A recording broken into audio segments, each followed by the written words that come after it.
So welcome to the Symposium of Wild Hearts. My name is Aisha Ophelia, and sitting across from me is the lovely Bethany Toews. Toews? Did I say that right? Did I butcher it? I've been so worried about it. She is a writer, an empath, and a friend, and clearly I don't know how to say her last name, but this is real life. Nobody does. She's here today to teach us through a mini workshop she calls You Are Full of Gold. So welcome. Thank you. The real purpose of the symposium, I was thinking about this right before we got on, is really to give people a sacred space where they can get in touch with their own wisdom of their heart.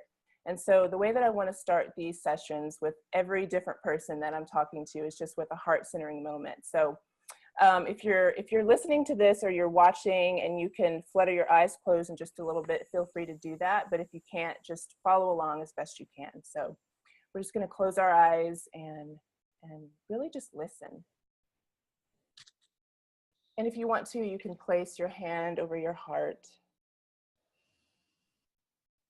and just tune into what's there.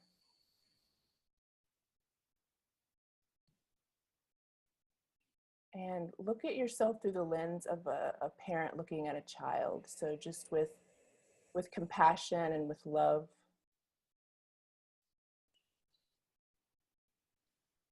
And we're doing this for two reasons. We often check in on other people, but how often do we just stop and check in with ourselves and just ask ourselves how we are? And the second is just to learn what our heart and our intuition, how it speaks to us.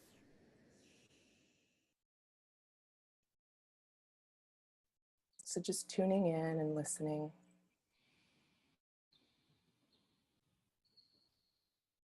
And we're going to take 3 deep breaths together. And if you want to sigh it out, it's just a sign to the nervous system that all is well.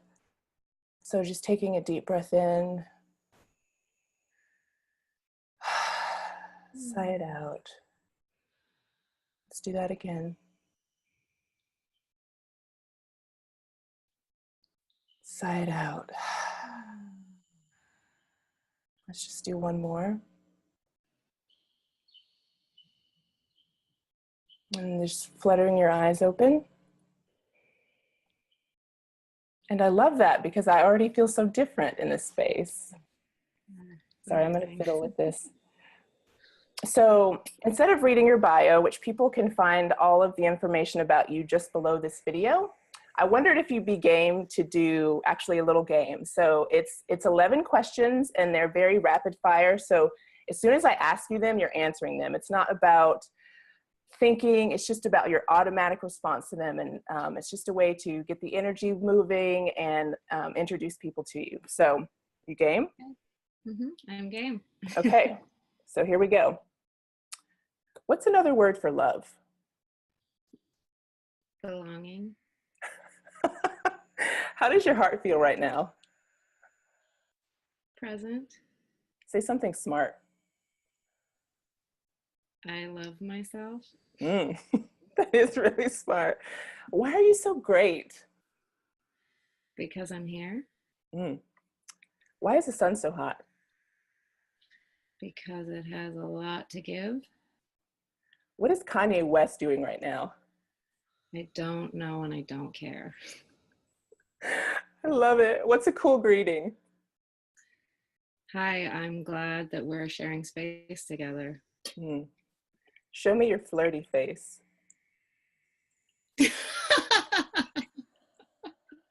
Apparently I cover my flirty face. Why are you so relieved? Because I'm finally stepping into myself without apology. And where do you feel the most alive? With other people being in themselves without apology. I like it. All right, that's the 11 questions. You did it. I know, you did that well. So for those who are watching, there's going to be actually 2 participants that they're actually waiting. They're going to join shortly. But before we invite them in to do the workshop, I really wanted to pull on this thread, and it was from a quote that I found on your website last night, and I was just really taken by it. So I'll read it, and then we can maybe chat about it for a minute. And so It says, "Let me be all the things I have always felt I was. Let me not be limited by what the world has told me I should be." And that struck me for two reasons. So in doing research for this, I Googled you and saw just a plethora of the most amazing photos. I was like, oh my God, she really has lived 1,000 lifetimes. Like, you just let yourself be free, and you had different hair color, and it was short and it was long, and you were here and you were there. And I thought that that quote encompassed that really beautifully. And I thought that would be just a great starting place for our conversation. It's funny. I think it's always interesting being quoted to yourself. What I liked about hearing that now is I wrote that years ago. Mm-hmm. And it just struck me that I feel very much present to that now, years later, because I think that's a daily struggle, right? I mean, the reason I write it is to remind myself, and hopefully remind others, that we are limitless. I've felt that since I was born. Yeah. And the struggle to really hold space for me to be as limitless, as expansive, as curious, as willing to not define myself in a world that's constantly asking you, what are you? What do you do? That's always been a difficult question for me to answer, because I mean, it's changing minute by minute. Yeah. And I also am really interested to see what it's going to become as I keep going, you know? I mean, I know you know. Yeah, no, I totally do. But it was just so great to see that you've allowed yourself to be so playful with even just the way you present yourself. And I think for some of us who have, played it safe, I think people can relate to playing it safe and can be really inspired by like permission to play with all those aspects of yourself and let yourself bloom and become something different. And really just even surprising to you. Like you said, there's this element of like, I don't know what it's going to be, but I'm available for that energy to like live and move through me. Yeah. I think I've always been really fascinated with how we can kind of jumpstart. Actually, I think it works two ways. We can either jumpstart the internal transformation by transforming our external selves, or we can transform our external selves to give that visual reminder that we are changing. So I've always loved the two. And I cut hair. It's a thing that just sort of happened. Several years ago, I started that, like your intuitive haircuts. I was like, what? That's amazing. I've always loved the power of transformation that hair very specifically offers. So yeah, I've had every length, every color, every style of hair, because I like feeling different, because I am constantly evolving. So why wouldn't I also play with that? Yeah. No, I love that. That was definitely a thread that I wanted to pull on, because I thought I thought it was a perfect representation of what this session is going to be about finding that alchemical gold that lives in us, and, just pulling on that thread and being playful. And so I think it would be a good time to invite our friends in. What do you think? Yeah. Okay. I love friends. So let's see. We are inviting Desiree Dawson in. I think she can probably hear me. If you want to put your video on, that'd be great. Or like Hollywood Squares. Is that something I can control? No, I think they have to push. Perfect. Hello, Marianne. Welcome. Thank you. I'm asking Desiree to start her video as well. Oh, I love your background. Where are you? My living room. Perfect. Okay. Same. I like your background too. Thanks. Definitely special for the symposium.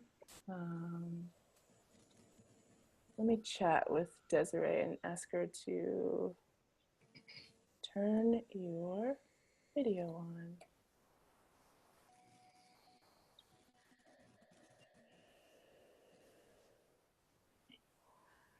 So while we're waiting, Bethany, meet Marianne. She is a Chattanooga. Are you a native? 12 years now. Okay, long enough. And she so graciously volunteered to be a part of this little workshop. So I'm so glad that you're here. I'm thrilled to meet you, Bethany. I've been following your work for quite some time now. So when I found out that you were the one that was hosting it, I was super excited to volunteer. Oh, thank you. I love hearing that. I feel like the world is just increasingly becoming 70 people and we all know each other. I like that number. That it feels like that. What was the number you used? 70. 70. I don't know. Very random. Hello, Desiree. Can you hear us? I can hear you. Awesome. Okay, so we're all here. I love technology because like Bethany said, it's making this big world a small village. And we're all here to be a part of You Are Full of Gold, which is a workshop that Bethany does in different places. And I'll really just let her take it from here. I'm going to participate. And if you're watching, feel free to grab your journal and grab a pen and participate as well. So I'll give you the floor, Bethany. Okay. Hi. I'm glad we're all here together. First thing I do want to acknowledge is I think the largest part of what these workshops are about is actually just creating shared space. I think that what happens when you create a safe space for everyone to be seen, that actually really invites the creative self in. So that's part of the magic, is just creating the space. Actually, now we're just all going to sit here for an hour and do nothing. I want to say, I think it goes without saying. Actually, I think say everything, because that's actually what this workshop's about. This is a safe, supported space with love, without judgment.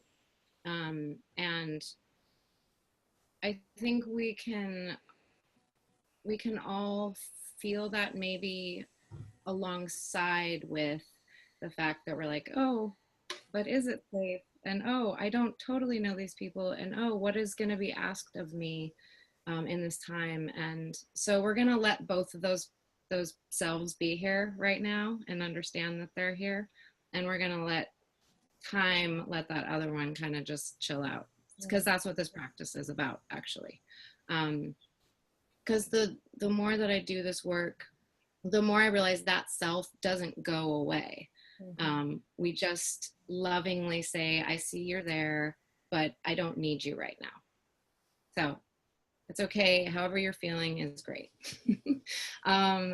So first, I would love to have each one just kind of briefly tell a little bit about yourself, whatever you feel like sharing, and then a little bit about how you relate to creativity. Ask the last part again, how we relate to creativity. Yeah, just a brief introduction and how you relate to creativity. I'll start us off.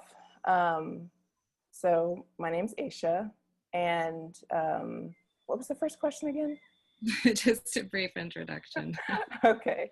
Who are you? I'm here as the guide for the Symposium of Wild Hearts. I relate to those two words together, and I'm very much a heart-centric person. I love connection.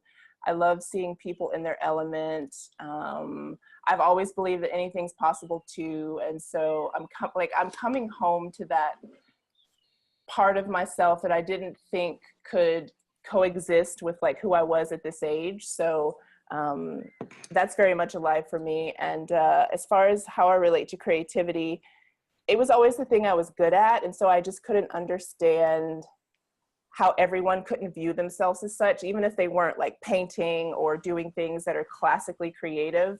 I feel like I can look at a person and be like, the way that you put on those clothes is really creative. The way that you do your hair, your makeup's really creative. The way that you create this meal, you know, mine's just thrown on a plate and yours looks amazing. It's creative. So I relate to it as something that I've been blessed to be good at and have used throughout life, and also that I like and can see it in other people.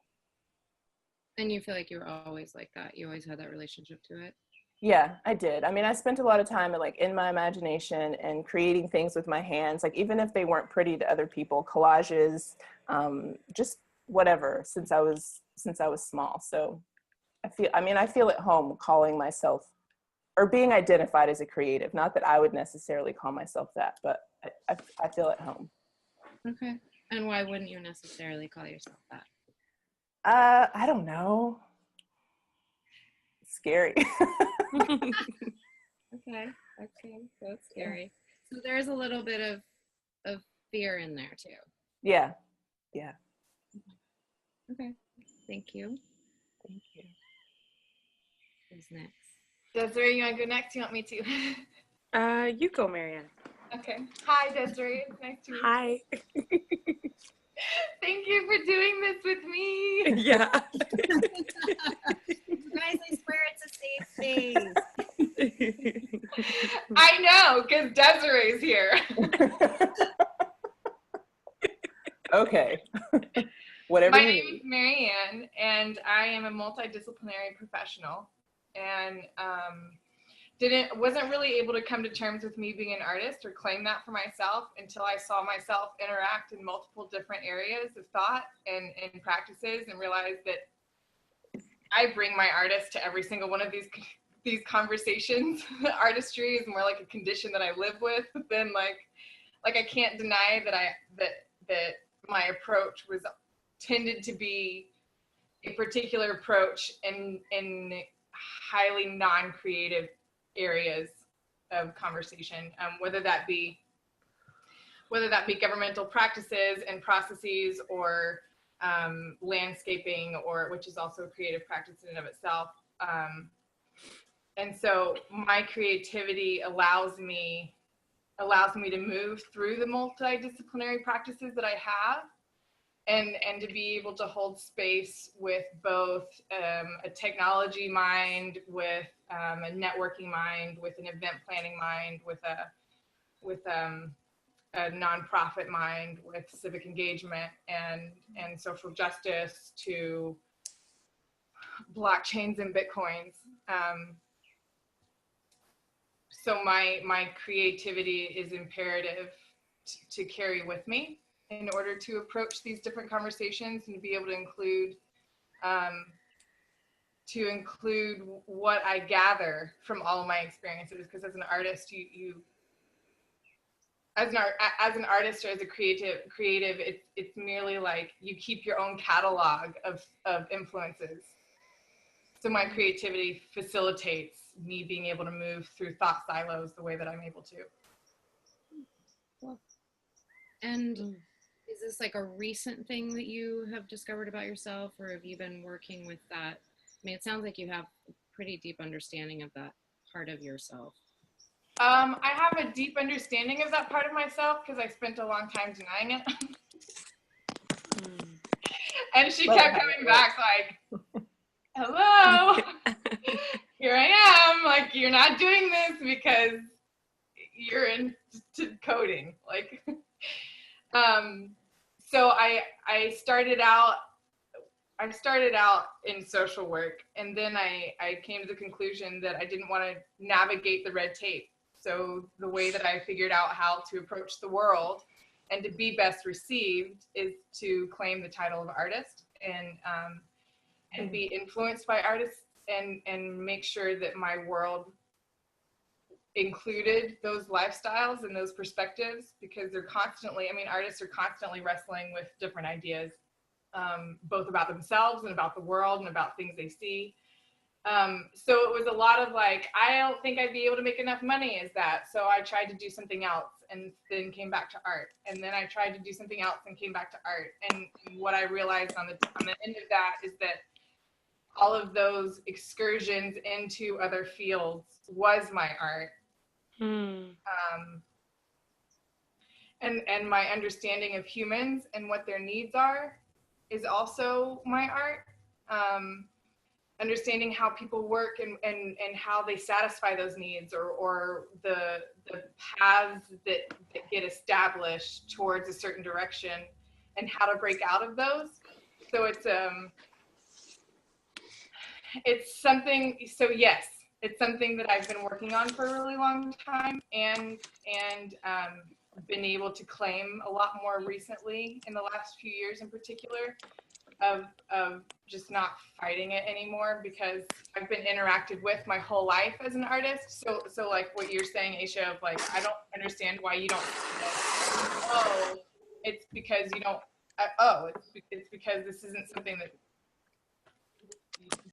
you give your attention to, maybe. I'm not sure. So yeah. So both. Love it. I love it. The art form of relating to yourself in relation to things, to other people, to art, to your work. Yeah, art forms. I sometimes joke that my art form is making people cry. And that I is mean, an art. I love that art form, and I think that's what I've been doing my whole life. So yeah, like loosening up the term artist. You know, I always wished I could paint. As of yet, I still haven't figured out how to paint something that I'm happy with, but very Same. much feel like I'm, yeah. So I feel you. Thank you. You know you're an artist when those are the words that come out of your mouth. Sure. Yes. Thank you. Okay. Hi, I'm Desiree. And I can't remember, what was the actual question about creativity? Okay. Yeah. Who are you? Whatever that means to you today. And what is your relationship to creativity? Okay. Yes, I'm Desiree. My relationship to creativity. It's definitely like everything I do. I see everything in life as something creative. So kind of like Aisha was saying, like just the way people dress, the way people speak, the way I dress and speak and cook, and I'm a musician, so it's definitely in the music and the writing and stuff like that. But I see it in everything. Like I'm always trying to create something. Like it's someone tells me something, I'm like, oh, and then you could do that, or like, oh, and then we could do that, and it's like there's always little creative things always happening. So I realize that's like just, yeah, that's just kind of what I do. And I really think that's what everyone does a lot. But maybe again, doesn't have like the vocabulary, or they don't feel comfortable calling themselves creative. And I mean, yeah, I think I'm just getting good with that too. Like I can see I've always been this way. And I've definitely gone down the routes of like, oh, this is more practical. This will make money. This is realistic. And but even those things were creative as well. They were just like, it wasn't my heart, like music and writing. But yeah, I'm just starting to be able to say that, because I think it's like, I imagined, I never really thought I was good enough. So it was like, if I call myself creative, people are like, no, you're not, you're like garbage or whatever. So now I'm just like, okay, I'm creative. We're all creative. This is good. And you're not garbage. And I'm not garbage. I'm definitely not garbage. Garbage can make some incredible art. That's true. No, yeah. No disrespect to garbage. Yeah. Yes. Yes. Thank you. I'll just briefly talk about my relationship to creativity is similarly, it's just who I am, who I've always been, how I've viewed the world, from a sandwich to a poem. But I think a lot of the times, and I hear this theme here as well, but that permission we're seeking from some elusive figure or figures to just claim that for ourselves, and not even claim it, but just be it. And I think for me, the process has been to stop needing permission, to stop needing some road I have to travel to get to it, like something I have to prove or achieve until I can finally be that thing. And the reason the workshop really is about, it's called You Are Full of Gold, because the idea is it's all there. Everyone has an opus inside of them. Everyone has stories to tell. And what is it that gets between us and that telling? And I think there are lots of different things you can do. This just happens to be one form that I really enjoy. I learned about a decade ago, I took a creative writing class, and I was just like, well, this is cool. Because the idea is, you know, when you're driving or you're in the shower, you're, you know, having a weird makeout session, you're like, oh, I have this great idea, I wish I could, you know, get it down. And then you go to put it on the page and something weird happens, and suddenly it feels either elusive or too laborious. And so this is really about tricking ourselves into just letting it spill out. So I don't know, in terms of creativity, if any of you struggle with that aspect of it, but I know for me as a writer, as a musician as well, the best stuff I've ever made for me was when I don't really feel like I did it. I feel like it just kind of bleh.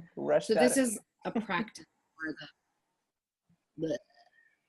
I should start just calling the workshop that. So on that note, I'm gonna describe, have any of you done free writing? It's a practice that I didn't invent it. This is a book that I highly recommend. Writing Down the Bones. Okay. Natalie Goldberg. She's lovely. And really, I feel all creative endeavors, not just writing. So the practice of free writing, I'm just going to read the guidelines because this part is important. This is how it tricks our bodies to kind of take over and our minds to step aside for a bit, because it is a physical practice. It's a timed practice. The length of time is up to you. You can do 2 minutes, 5 minutes, an hour. But the point is, you do not stop before that previously agreed upon time. You can go past it, but don't go less than the time that you've set for yourself. So the guidelines are: 1, keep your hand moving. Don't pause to reread the line you have just written. That's stalling and trying to get control of what you're saying. 2, don't cross out. That is editing as you write. Even if you write something you didn't mean to write, leave it. 3, don't worry about spelling, punctuation, grammar. Don't even care about staying within the margins and lines on the page. 4, lose control. 5, don't think. Don't get logical. 6, go for the jugular. If something comes up in your writing that is scary or naked, dive right in. It probably has lots of energy. So the basic idea is that where the real juice is entirely beyond that immediate version of ourselves that's trying to do it right, that's trying to spell it right, punctuate it right, say it in the most logical, straightforward way. That does not make, in my opinion, the best work. There is a time for sure for that part of us to show up and to refine, but this initial practice is so much about losing control, really. And actually starting with practice to enjoy that loss of control. At first, in my experience, it's actually quite uncomfortable. A few things that come up are, what the hell did I just say? I can't believe I just said that. Like, you're embarrassed even with yourself sometimes that you said something that made no sense, but then you go back and you read it and you're like, wait, that's actually kind of incredible. And I'm not saying that always happens, but it does happen. And that's often the most rewarding part of it, is the stuff that as you're writing it, you're like, what just happened? It's not uncommon for me after a free write to literally not remember what I wrote, and then to go back and read it and be like, wow. Also, it is not uncommon for you to just not know what to write.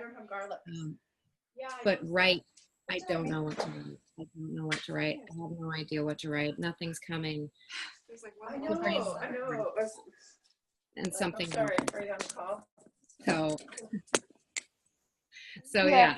You can mute yourself until we're talking. Can I mute? Yeah. Oh, I see. Okay, sorry, I'm gonna mute. Okay. So the idea really is to get into the physical aspect of it. The hand moving, not stopping, just going. And it will maybe feel weird or uncomfortable, but just keep going. Just keep the hand going. You can write, I hate this. This is stupid. I am miserable. You can write, Bethany is weird. Why am I here? Like, you can write whatever, but just keep the hand moving. Does that all make sense? Any questions? No, I love it. Okay. Totally on board. Okay, cool.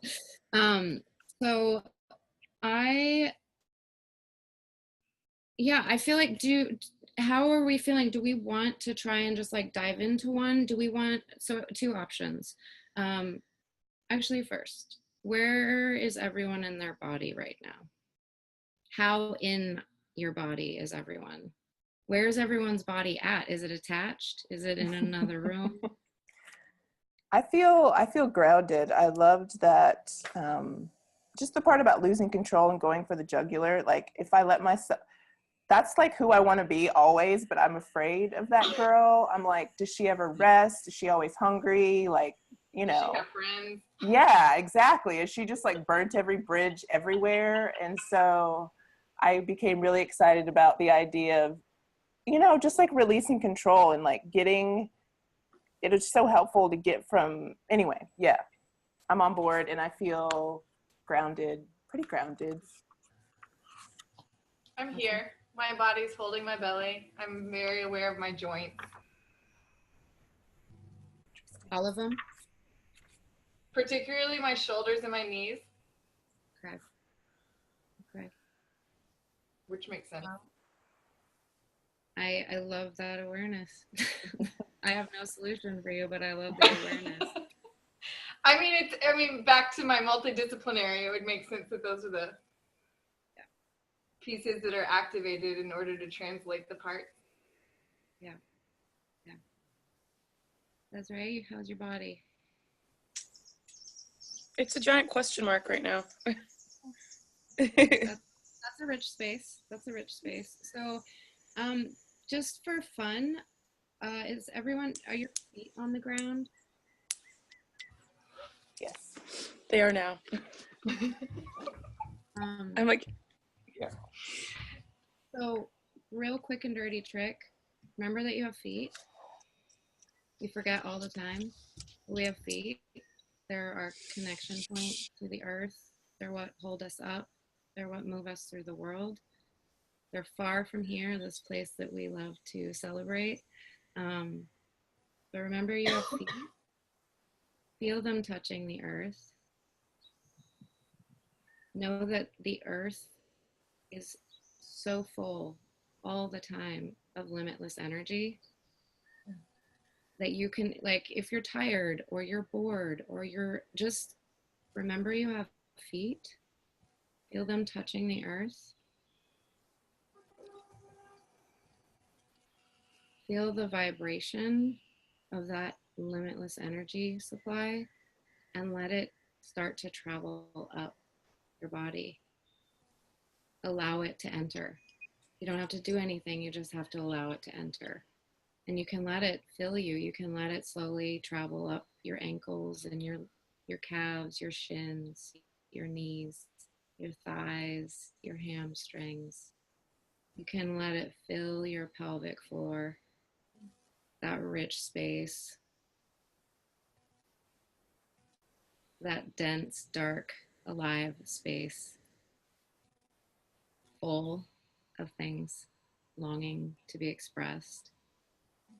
Let it travel up, filling your low belly, filling up to your lungs, filling your low back, your heart, letting your rib cage get broader, traveling up all the way to your collarbones, letting your collarbones spread out. And then you're so full of this limitless energy that's always there that it starts to fall down your hands, filling your arms, coming out your fingertips, and traveling up your throat, past your jaw, letting your jaw soften. It's filled. Past your mouth, your nose, your cheekbones, your ears, the back of your head, all the way up the crown. You're full of this energy. It's always there. It's always available. All you have to do is remember you have feet. All you have to do is put those feet on the earth and feel all that limitless energy that is just waiting for you to notice it. And now just notice your fullness. Notice how that feels.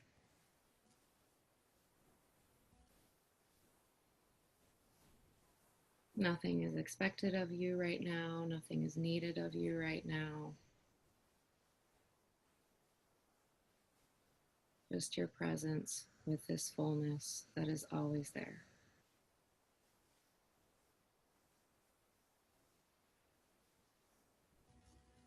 Go ahead and take a deep breath in. Let it out. And get your notebook and your pen if you have it. I hope you do.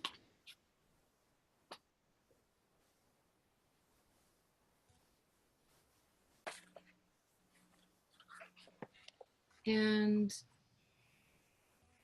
do we remember the guidelines? We're ready to just kind of let loose, let it go, and write?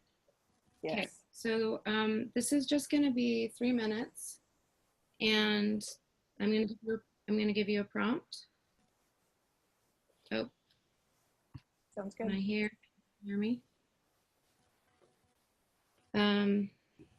Everyone ready? Okay.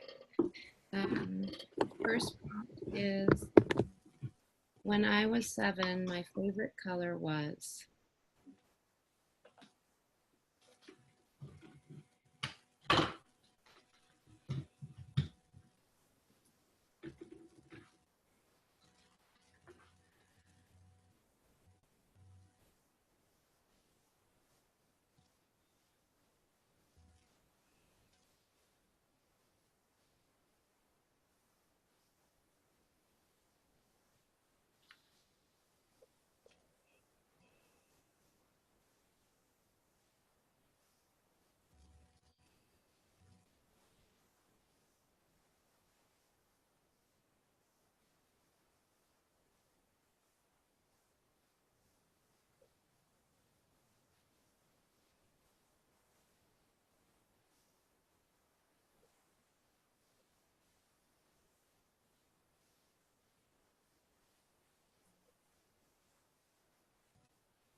Okay. Find a good stopping point.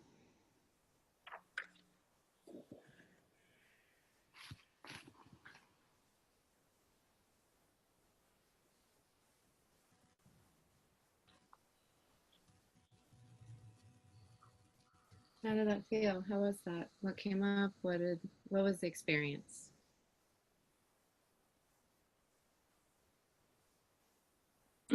I think it was good. it was cool. It was a nice place to start. Color and age, and just it ended up turning into something that nothing, like it went to a place that wasn't to do with that age anymore, and but it was cool. Yeah. Do you want to share what came up? Do you want to read it? Like, you want me to read it out? If you feel comfortable. Nothing's required of you here. Sure. Sure. When I was 7, my favorite color was blue. I think I've always loved blue. I've always left a safe place in my heart for blue. Blue like the skies that finally open up after a winter full of learning. Blue like the deep melancholy that lives in my bones. Blue like my first car. Blue like some of the birds around me right now.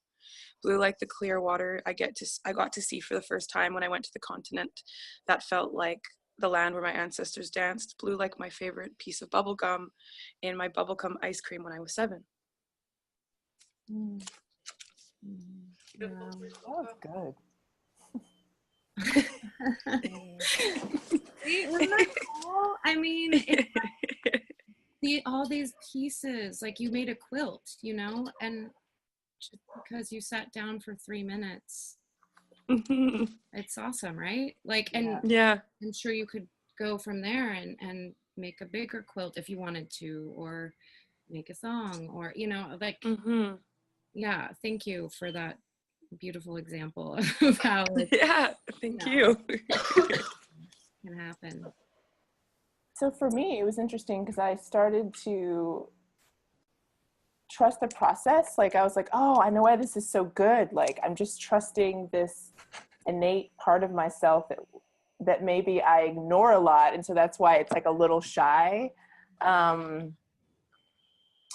it felt weird just to keep my pen going. And it wasn't as pretty as Desiree's. But I'll share a little bit of it. So I said when I was 7, my favorite color was yellow, like I'm wearing today, because it made me feel like sunshine, flowers, first kisses. I went through a black phase because I needed to understand that color. This is hard, to let yourself go for it and let the pain weep onto the page. Who is writing? Where do thoughts come from? This is embarrassing. Yes, beauty is embarrassing. Caring is embarrassing. But is it really? Why? This matters so much. Sometimes I can't even read my writing. Let your heart go. Let the forces of the universe move through you. The exact right elements.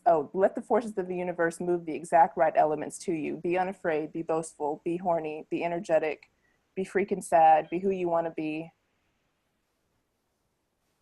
At the end, it just says Bethany was right. That was it. That's beautiful. I can't read a little portion of it. That's my favorite line of all of the things I've ever heard.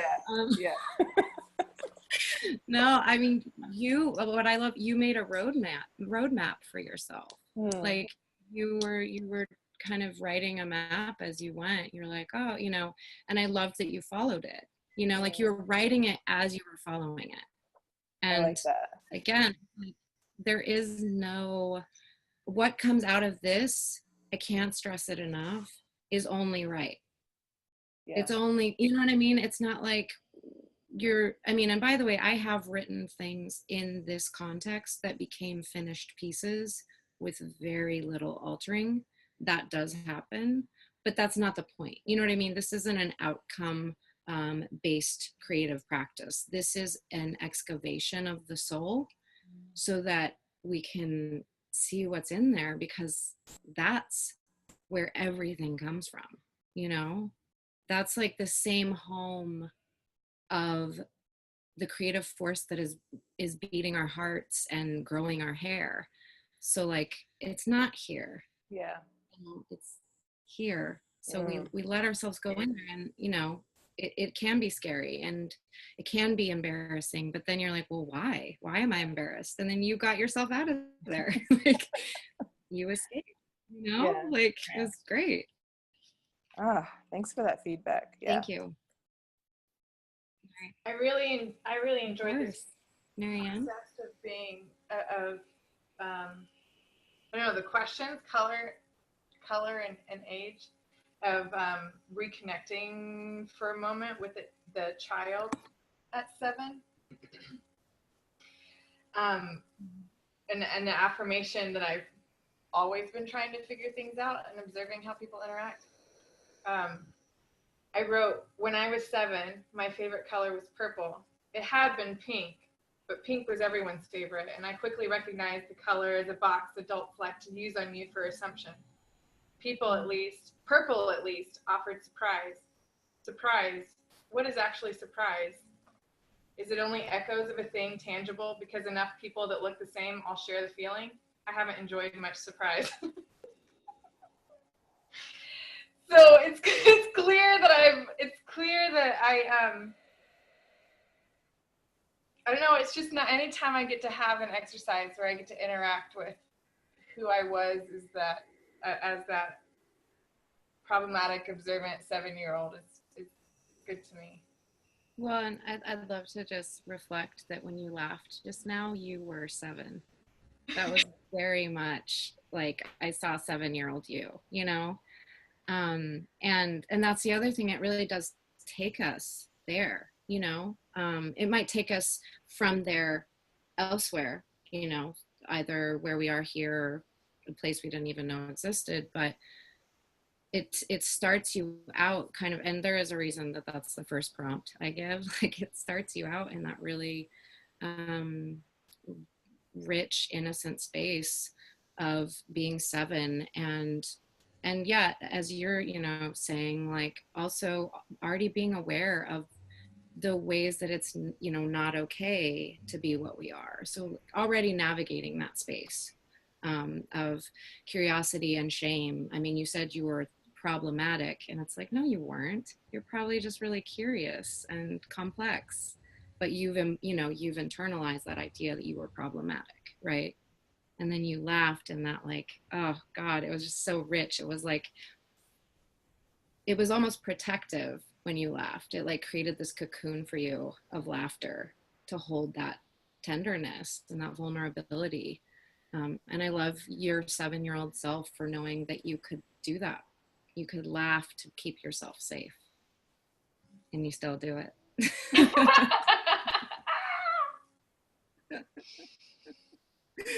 Okay, beautiful. I loved that, and thank you everyone for sharing so openly. I want to commend you because I think this is something worth recognizing. There were no disclaimers. It's a really common theme when people share creative anything, that they do the like, okay, well, this isn't the, you're all just like, yeah, I'll share. It's really beautiful. That felt good for me. How much you love yourselves, honestly. That's what I'm feeling right now. I'm into it. Oh wait, I think I lost you. Did I leave you? You froze for a second, but you're back for me. Can you hear me now? Yeah. Yeah. The internet, huh? How about that? Okay. I would like to read something, and then we're going to do another prompt. Does that work for everyone? Yes. How are we on time? How's everyone doing? And I don't know when I cut out. Did you hear the part about how much I appreciated your just fluid openness with what you've written? Yeah. Okay, good. Okay.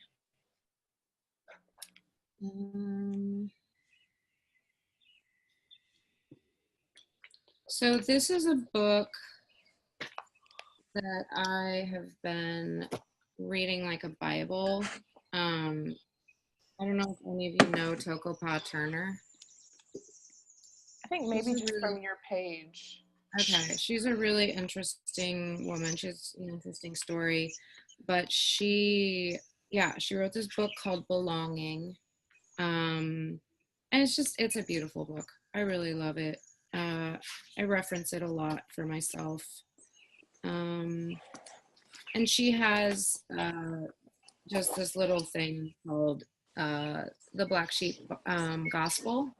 I think a lot of creatives maybe felt like they were the weirdos or the outsiders.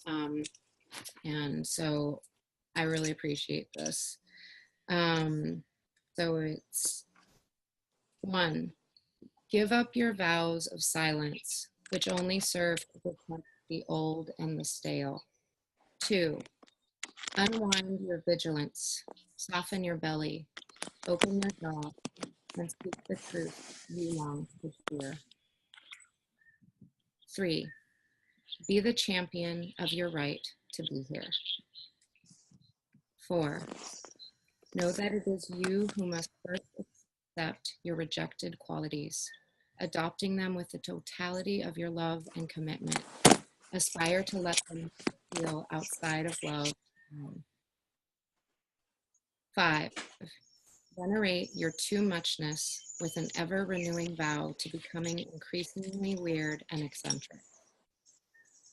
Send out your signals of originality with frequency and constancy, honoring whatever small trickle of response you may get until you reach a momentum. 7, notice your helpers and not your unbelievers. 8, remember that your offering needs no explanation. It is its own explanation. 9, go it alone until you are alone with others. Support each other without hesitation. 10, become a crack in the network that undermines the great towers of establishment. 11, make your life a wayfinding, proof that we can live outside the usual grooves. 12, brag about your escape. 13, send your missives into the network to be reproduced. Let your symbols be adopted and adapted and transmitted broadly into the new culture that we are building together. Wow. That was beautiful. Will you hold that book up again? Yeah. I don't feel like the cover really speaks to the interior. It looks like a or something. What is it called? But Belonging. It's called Belonging, Remembering Ourselves Home by Tokopa Turner. Inside is such beauty. I love the book. A lot of good stuff in there. Okay, just real quick, do we feel like we have one more free write in us? How's everyone feeling? Yes. Okay.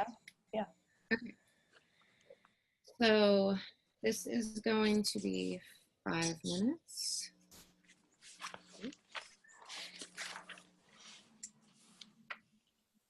Everyone ready? Yes. What I really wanted to say but didn't is, Jeez.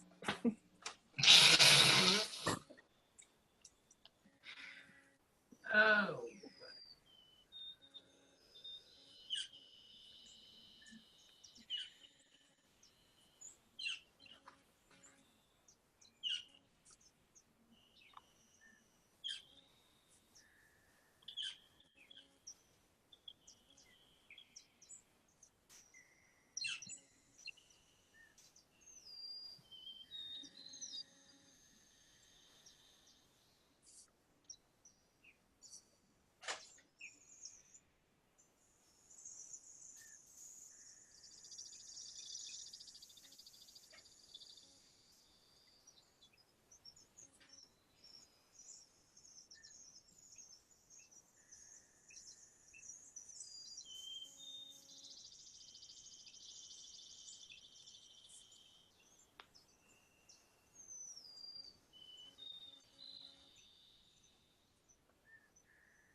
Okay, find a good stopping point.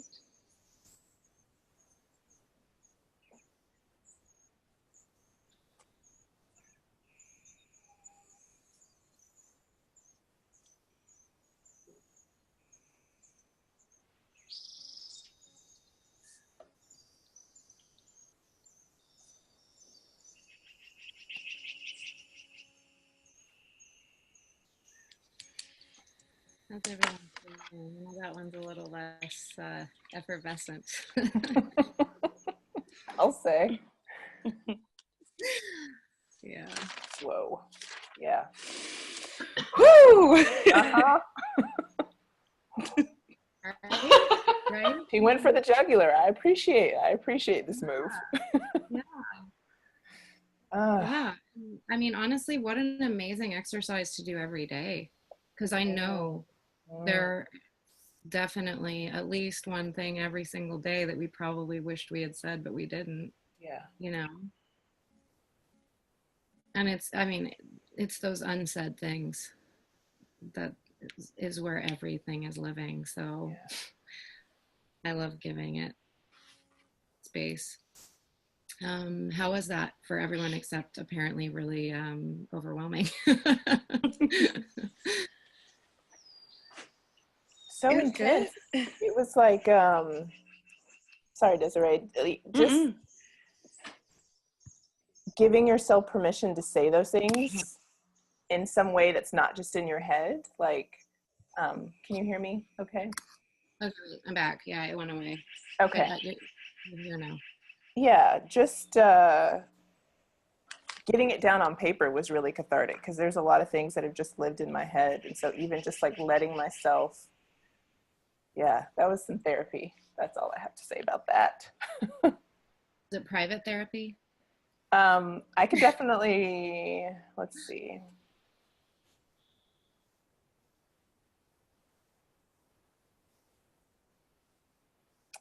Okay, I'll start reading. What I really wanted to say but didn't was how slow I wanted to take it. I wanted you to slow me down with the pressure and grace and masculine gaze. I wanted to tell you I was falling in love, and I could imagine us throwing it all away to brave the cold, harsh reality of life together, two Scorpios. Now all the people I want to say things to are in the room. It's a room of my creating. It's filled with light and beautiful smells. Plants and comfortable seats are everywhere. I look out and see every aspect of my life commingling. Plot switch. Here's the truth. I've been hurt, enraged, broken, but still my heart beats true. I've been jealous and angry and blossoming. Well, I don't know what I wrote. And so I love to hear the birds chirped. I have not known where the next line will come or meal, but somehow I'm here. Okay, it goes on and on. I love it. I don't like the fact that you started saying this very raw, vulnerable, naked thing, and then you went into your safe space, this room that you created, like that you actually threw that out for yourself to be like, oh, that's where I go when I feel naked and vulnerable. I go in this room. And I bet that's a familiar room for you. Yeah, that's so true. It comes up. Yeah, so like, but you just gave yourself that map of your internal process of how you deal with vulnerability. It's amazing. And then but then you're like, plot, plot is like, and then you're like, okay, but now that I've had my time in my safe room of my creating, I know that there's this thing I need to acknowledge. Yeah. And so I mean, to me, I was just like, whoa, thanks for the X-ray vision into your internal self. Thanks for that reflection. I love the way that you connect the dots, because I didn't see that, but that's exactly what I was doing. So thank you. You're welcome. Thank you for sharing. I definitely have a moment of that a couple sentences in. Where you went very clearly. Yeah. What I really wanted to say was no. It's always yes or no. No, you can't sit there. Yes, it's our table. No, I don't want your advice. Yes, you had your chance to be there. Tornadoes. Tornadoes, run. Watch, dodge, follow, escape. I'm losing it. Where am I going? No, I didn't want all that. You couldn't hear me. What I really want to say doesn't exist anymore. Here I am, not them. Me, here, sitting with me, letting the rivers of your negligence, insecurities, and dismissal flow over me. Rounding edges, carving ledges. Breath, life, ecosystems, there are echoes of you. Perhaps, maybe, likely, it's always been me. Me, the land that holds the flow, merely a reflection of our interactions. Wow. That was beautiful. I loved how typographical it was. Like your map was, I was like transported, but like floating above it. Like I was looking at your landscape and I could understand, oh gosh, it's so hard to explain this because you really were like going in and out. Like I love this beginning with yes and no. And then the whole piece was like, it's you and no, it's me. It's, you know what I mean? It was like this like relation, again, it's relational. I feel like so much about you is relational. It's you in relation to, which is all of us for sure. But I think it's really how you express. It's how you relate. It's how you relate. You relate in a relational way. That was really powerful. It was so beautiful. It was so beautiful. I mean, yeah, like, and again, you did the sweet 7-year-old laugh when you said the tornadoes thing, but I loved that shift.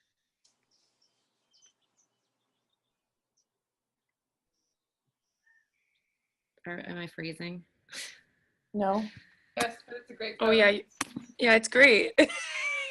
You're like this. I'm not. You're like. It seemed like you were just pondering So I was just for like, a bit. But your audio's fine. Okay, you're back. Yeah. Okay. So, Desiree, how was that for you? intense. I just was like, psh. Yeah, it's interesting. I'm excited because I don't even know what I wrote. Like, I know the idea of it, I feel it, but like I'm kind of interested to see what I actually wrote down. You want to figure it out together? Sure. It's intense, I think. Okay. No. Okay, the things I didn't say. You hurt me. You always do. I'm not even allowed to complain, though. Every structure around me has told me to be grateful for what I have, to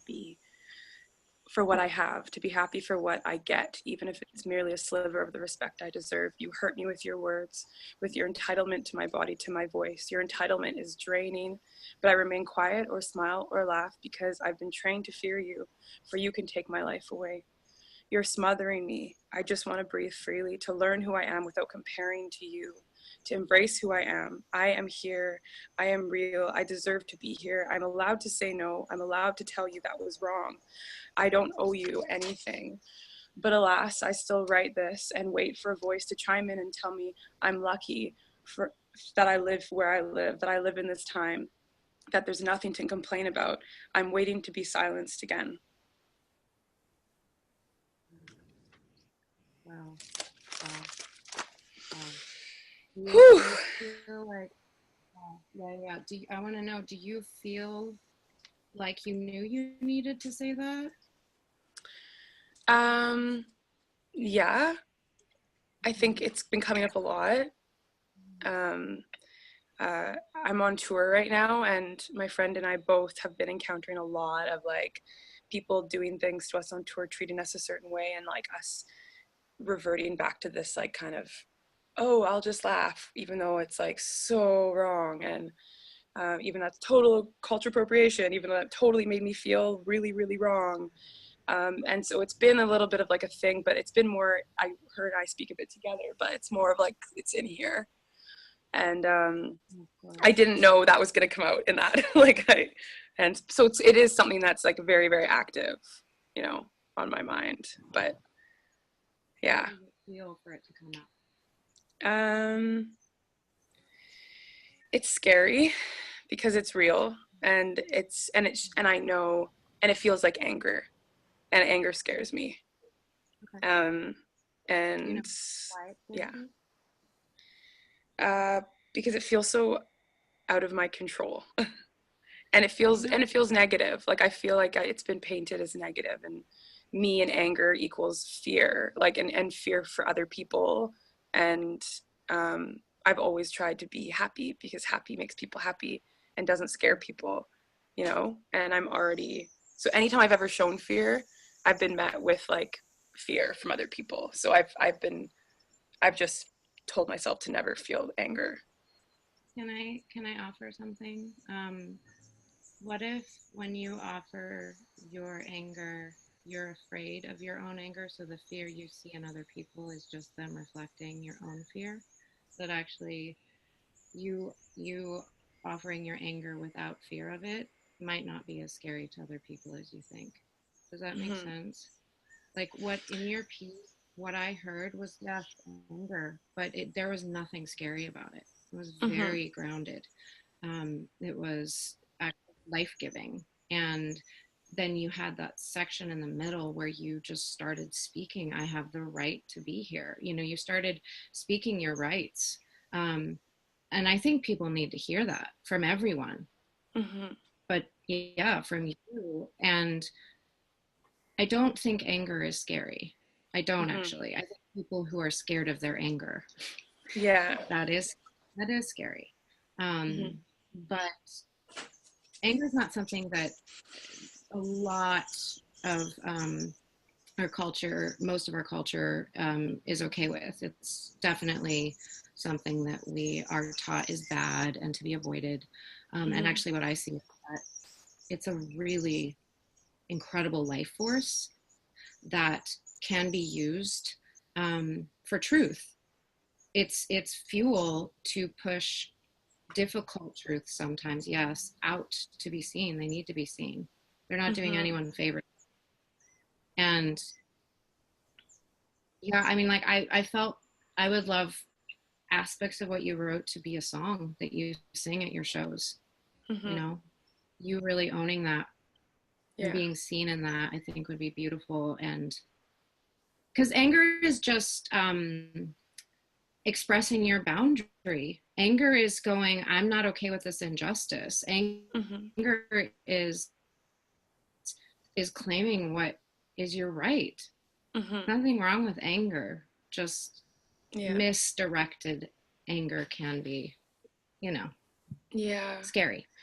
I think too, a big piece in this that ties into what I'm writing about is like there really is a stereotype of like an angry Black woman, and it's true, and it's a true thing that I've witnessed, that I see people not know how to handle it. And so my piece is not caring what people are thinking so I can let my anger out, but in the reality of it is that I've been assimilating my whole life. So I've, you know, it's like this, it's like breaking through this wall of like, okay, being okay with my anger, but also being okay that yes, people might be like, ooh, like we didn't know you were like that kind of angry Black woman. It's like, and it's me stopping caring that someone might label me, because someone probably will label me as that, and I have to just be like, all right, you've labeled me as that. But that's a huge fear piece too, is because I'm so scared of being labeled in like a race-based way, you know. So it's like that fear really stops me from like just letting myself express. And I see it, I see that come up, and I'm like, well, I wish I just didn't care if they're gonna say that, you know. But it's like, it's so anyways, it's a lot. It's just like, It is a lot. And how wonderful that you were able to even dip into it for 5 minutes, and what came out of it was powerful. I think there's a lot in there for you to explore. There's a lot of sorry, one second. I'm gonna mute that. There's a lot of external relation to your internal experience. And yeah, I think more time with you intimately and your own internal experience, in a gentle, safe way, and then choosing how you want to start expressing that. You don't have to be afraid of your anger once you start to relate to it in love, and really spending time with it. I had a tremendous amount of anger. I was raised very religious, and it's a different relational way of basically feeling like people were expecting me to be a certain way, and me not fitting into that, and it not being okay how I was, and understanding actually the righteousness of anger, you know, like understanding that just because somebody has a problem with you being angry doesn't mean you don't have the right to be angry. And I think the task, though, is in creating that deep relationship to your own anger, so that when you do express it, it's your anger. Do you know what I mean? It's not something that you are putting on anyone else. It's your anger. Does that make sense? Yeah, kind of. I mean, I'm talking about something so dense. I have a lot of feelings and thoughts about it because I've spent a lot of time with it myself. But I guess what I'm saying is, I really believe that there is a way for you to be really angry and it to not be scary. That's all. That's all I want to say about that.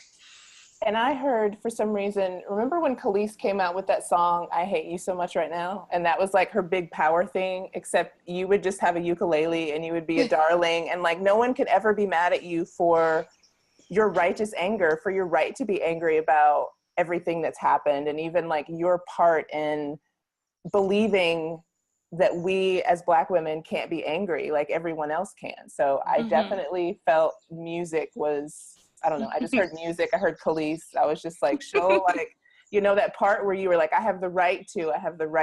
I think so many women, regardless of who they are, what color they are, will just feel you on that, because we've taken away our own rights, and it's like time, it's like high time we all claim them back. And it was just good to hear it. Like, it just felt cathartic for me to be in that experience with you too. So thank you for like going there. Go there more. Thanks. I'm gonna absolutely So powerful. There's an audience of people that are listening for that, because your feelings are for you. Your feelings are for you. They're sacred. They're sacred indicators of your, especially anger, of what your boundaries are and what you want.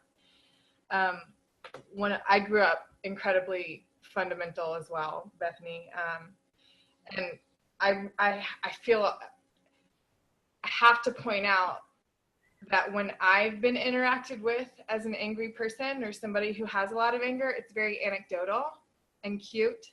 Like, that's how it's responded to. Like, it eradicates my perceived power in that situation when somebody automatically just calls me cute, which is the same thing, but the other side of the coin. Like, if you're an angry Black woman and you're dangerous, then that pings so many things in the person who's afraid of that. It pings so many thoughts that they're not even thinking about you anymore, and it's easier for them to stereotype you into that. One of my life hacks, because I grew up so isolated, and isolated from inspirations and access to different voices and thoughts, one of my own life hacks is to find an angry Black woman and listen to her, because I have found so much of my own roadmap to my own healing and escape out of the structure and the thought pattern that I have desperately needed some reflection on. So give me that song. I want to hear it. I think we want to just hear people speak their truth, whatever that truth is. And I think men, women, like too, like not, I actually work a lot with men in the healing room, and you might be surprised at how much men don't feel like they have a right to be something other than what, you know what I mean? Like, is expected of them. So I think we have our own reasons for not feeling like we have a right to be what we are. And there's this really weird thing about the human experience that someone at some point decided, like, let's make a lot of people feel bad about what they are. And it's just like, that doesn't really make sense to me, when it just creates suffering and isolation. And stepping fully into the truth of who you are, letting yourself be seen in that truth, is healing to everyone. Even if your truth is anger, even if your truth is an emotion that's more complicated or uncomfortable, people actually, I do believe this, are longing to see more people stepping into their truth and sharing that truth. That's what I experience. Like, when I look around and I see people in those moments of doing that, people lean in when it's truth, you know, when it's like vulnerable, a little bit uncomfortable / terrifying truth, people lean in. And I loved all of you sharing your truth today, and would only want more of it. You know what I mean? I wasn't like, dial it back. I was like, I could do this. Well, it is what I do. It happens to be what I do and what I love. But yeah, thank you all for being willing to go there, and being there so powerfully. Thank you for leading us through this. So if people are watching and they want to find Bethany, where do they find you? Um, in the astral plane is one place you can find me. My website, bethanytoews.com. It's BETHANYTOEWS.com. Yeah, my last name is pronounced Taves. Spread the word. It doesn't look like that. That's how it's No, it does not. And so the way that I am going to end all of these, and I'd actually love it if we all answered this question, is just this one question. And Bethany, if you'll start us off, it's what happens if you refuse to play by the rules? You enjoy your life. Marianne? What happens if I refuse to play by the rules? Mm-hmm. I have a hell of a lot more fun. That's great. Desiree? I tap into me. That was exactly the thing that I was thinking, is that I get to be authentically who I am rather than some version of that. Even like a watered down version doesn't feel as good as just like full on, like going for it. So thank you all for sharing your truth and sharing your hearts. Bethany, thank you for guiding us through this beautiful practice. If you want to find Bethany, you can find her. Desiree will actually be a guest later on. And Marianne, any final words? Always. Always. Thank you, everybody. Thank you so much. Thank you.